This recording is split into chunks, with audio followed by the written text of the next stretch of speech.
আসসালামু আলাইকুম, আশা করি সবাই ভালো আছেন। আপনারা দেখছেন আপডেট বিডি আর আমি সাথে আছি জাহিদ। দেশ এবং প্রবাস থেকে যারা আমার ভিডিওটি দেখছেন সবাইকে জানাই স্বাগতম। আবারও আপনাদের মাঝে চলে এসেছি বসুন্ধরা আবাসিক এরিয়ার নতুন একটি আপডেট ভিডিও নিয়ে। আজকে আমরা চলে এসেছি বসুন্ধরা আবাসিক এরিয়ার এন ব্লকে, যেখানে বসুন্ধরা কর্তৃপক্ষ তৈরি করছেন দক্ষিণ এশিয়ার সর্ববৃহৎ মাল্টি স্পোর্টস কমপ্লেক্স। এই স্পোর্টস কমপ্লেক্সটি প্রায় 300 একর জমির উপরে নির্মাণ করা হচ্ছে, আর তাতে খরচ হচ্ছে প্রায় 15,000 কোটি টাকা। আজকে আমাদের ভিডিওর মূল বিষয় থাকবে স্পোর্টস কমপ্লেক্সের পশ্চিম উত্তর সাইডে নির্মিত হওয়া স্পোর্টস সিটিকে নিয়ে। আপনাদেরকে জানানোর চেষ্টা করব এই স্পোর্টস সিটিতে কী কী থাকছে। স্ক্রিনে যে রাস্তাটি আমরা দেখতে পাচ্ছি, এটি স্পোর্টস সিটিতে প্রবেশের জন্য 60 ফিট প্রশস্তের একটি রাস্তা। এই রাস্তাটির বাম পাশে বিশাল এরিয়া জুড়ে রাখা হয়েছে গাড়ি পার্কিংয়ের ব্যবস্থা। পার্কিংয়ের পশ্চিম পাশে নির্মাণ করা হচ্ছে দুবাইয়ের আদলে ডিজাইন করা একটি দৃষ্টিনন্দন মসজিদ।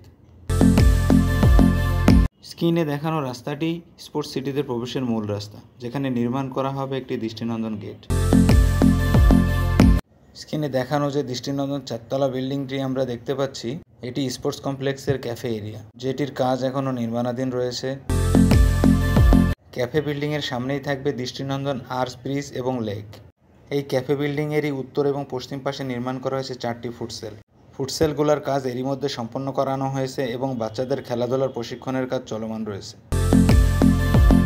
এখন স্ক্রিনে নির্মাণাধীন যে স্টিল শেডটি দেখতে পাচ্ছি, সেটি 26 মিটার রেঞ্জের একটি সাঁতার শেখার সুইমিং পুল।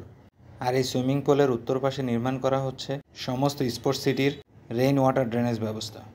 এরই মধ্যে স্পোর্টস সিটির সাবস্টেশন বিল্ডিং নির্মাণ কাজ সম্পন্ন করানো হয়েছে। এখান থেকে সমস্ত স্পোর্টস সিটির ইলেকট্রিক্যাল লাইন মেনটেন করানো হবে। এরই মধ্যে স্পোর্টস সিটির সর্ব উত্তরের রাস্তাটির নির্মাণ কাজ সম্পন্ন করানো হয়েছে। স্পোর্টস সিটির পূর্ব উত্তর কর্নারে বানানো হয়েছে 16টি প্যাডেল টেনিস কোর্ট এবং এখানে রাতে এবং দিনে খেলার ব্যবস্থা রাখা হয়েছে। মাঝখানে যে প্রশস্ত রাস্তাটি আমরা দেখতে পাচ্ছি, এখানেই গাড়ি পার্কিংয়ের ব্যবস্থা রাখা হয়েছে।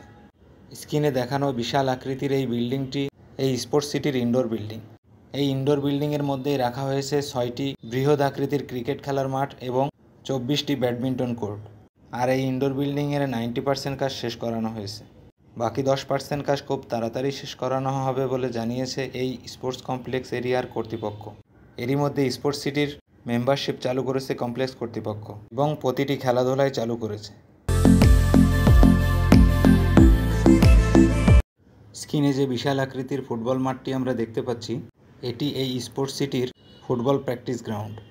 এরই মধ্যে এই ফুটবল গ্রাউন্ডের সমস্ত কাজ সম্পন্ন হয়েছে। রাখা হয়েছে আন্তর্জাতিক মানের ওয়াটার ফিল্টার সিস্টেম, লাগানো হয়েছে সুউচ্চ ফ্লাড লাইট, রাখা হয়েছে ড্রেস চেঞ্জিং এরিয়া। তো আজকের মতো ভিডিও এখানেই শেষ করছি। দেখা হবে বসুন্ধরা আবাসিক এরিয়ার নতুন কোনো আপডেট ভিডিও নিয়ে। ভিডিওটি ভালো লাগলে লাইক, কমেন্ট এবং শেয়ার করবেন। আর আপনি যদি আমার চ্যানেলে নতুন হয়ে থাকেন, অবশ্যই চ্যানেলটিকে সাবস্ক্রাইব করে বেল বাটনটি বাজিয়ে রাখবেন, যাতে করে আমার চ্যানেলে আপলোড হওয়া প্রতিটি ভিডিও সবার আগে পৌঁছায় যায় আপনার কাছে।